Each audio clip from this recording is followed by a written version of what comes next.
Hi friends, அனைவருக்கும் வணக்கம். Welcome to our channel மகளிர் தனித்துவம். எல்லோரும் எப்படி இருக்கீங்க? நல்லா இருக்கீங்களா? இன்றைக்கி ஒரு லஞ்ச் பாக்ஸ் ரெசிபி அப்படின்னு சொல்லலாம். ஹெல்தி ரெசிபி, களிக்கான சைடிஷ் ரெசிபி எப்படி வேணாலும் சொல்லலாங்க. ஸோ ரொம்ப ஹெல்த்தியான டேஸ்டியான மணத்தக்காளி பழ குழம்பும் மணத்தக்காளி கீரை பொரியலும் எப்படி பண்ணலான்னு பார்க்கலாம் வாங்க. ஒரு கடாயில் 2 டேபிள் ஸ்பூன் அளவு ஆயில் ஆட் பண்ணிக்கலாம். அதில் நம்ம பொரித்து வச்சுருந்த அந்த மணத்தக்காளி பழத்தை போட்டு நல்லா வறுத்து எடுத்துக்கலாம். இது வந்துட்டு பச்சை பழம்தான். நம்ம இலை கீரைக்கு பொரிப்போம் இல்லையா, அப்போ கொஞ்சம் கொஞ்சம் நடுவில் இருக்கும் இல்லையா, அந்த பழத்தை மட்டும்தான் வச்சு நான் இன்றைக்கி இந்த குழம்பு பண்ணியிருக்கேன். இப்போ அதே எண்ணெயில் கொஞ்சமாக கடுகு, வெந்தயம், சீரகம், அப்புறமா பெருங்காயத்தூள் சேர்த்து நல்லா கலந்துட்டு சின்ன வெங்காயம் உங்களுக்கு தேவையான அளவு போட்டுக்கோங்க. சின்ன வெங்காயம் நல்லா வதங்கினதும் நம்ம இடித்த பூண்டு சேர்த்துக்கலாம். இப்போது 2 தக்காளி பழத்தை நல்லா சின்ன சின்னதாக வெட்டி சேர்த்துக்கலாம். இப்போ இது நல்லா மசிஞ்சு நல்லா வேகட்டும். இப்போ இது நல்லா வெந்ததும் மஞ்சத்தூள், சாம்பார் தூள், தேவையான அளவு உப்பு வந்துட்டு நீங்கள் லாஸ்ட்டாக சேர்த்துக்கோங்க. சேர்த்துட்டு நல்லா கலந்து விட்டுக்கோங்க. மசாலோட பச்சை வாசனை போகட்டும். இப்போ இதில் வந்துட்டு புளி கரைசல் சேர்த்துக்கலாம். நல்லா கெட்டியாக தான் சேர்த்துருக்கேன். உங்களுக்கு எந்த அளவுக்கு புளிப்பு தேவையோ அந்த அளவுக்கு சேர்த்துக்கலாம். நம்ம இதில் வந்துட்டு தேங்காய் அரைச்சி ஊற்ற மாட்டோம்.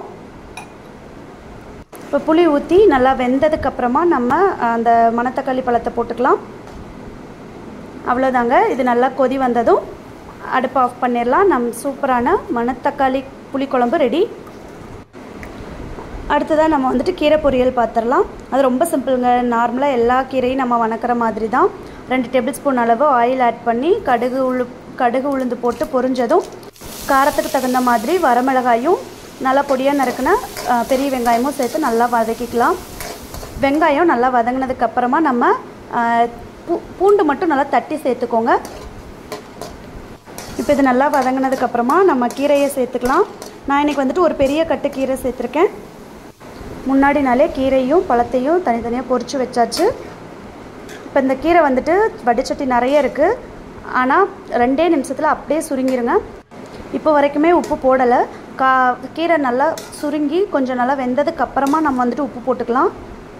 ஆக்சுவலாக இந்த மணத்தக்காளி பழ குழம்பும் கீரையும் களிக்கு வந்துட்டு சூப்பராக இருக்குங்க. நம்ம பாரம்பரிய அரிசியில் பண்ணின களி. உங்களுக்கு இந்த களி வேணும் அப்படின்னு நினச்சிங்கன்னா என்னுடைய இன்ஸ்டாகிராம் பேஜோடைய லிங்க் வந்துட்டு டிஸ்கிரிப்ஷனில் தரேன். நீங்கள் எனக்கு டிஎம் பண்ணுங்கள். இப்போ கீரை பாருங்கள் எந்த அளவுக்கு வணங்கிருச்சுன்ட்டு. இந்த டைமில் தேவையான அளவு உப்பு போட்டுக்கிட்டிங்கன்னா அந்த தண்ணியிலேயே கூட நீங்கள் வந்துட்டு உப்பு எவ்வளோ இருக்குன்றதை டேஸ்ட்டு பார்த்துக்கலாம்.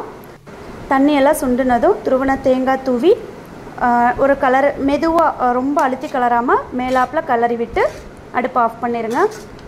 அவ்வளோதாங்க. ரொம்ப டேஸ்டான பொரியல் ரெடி, கீரை பொரியல்.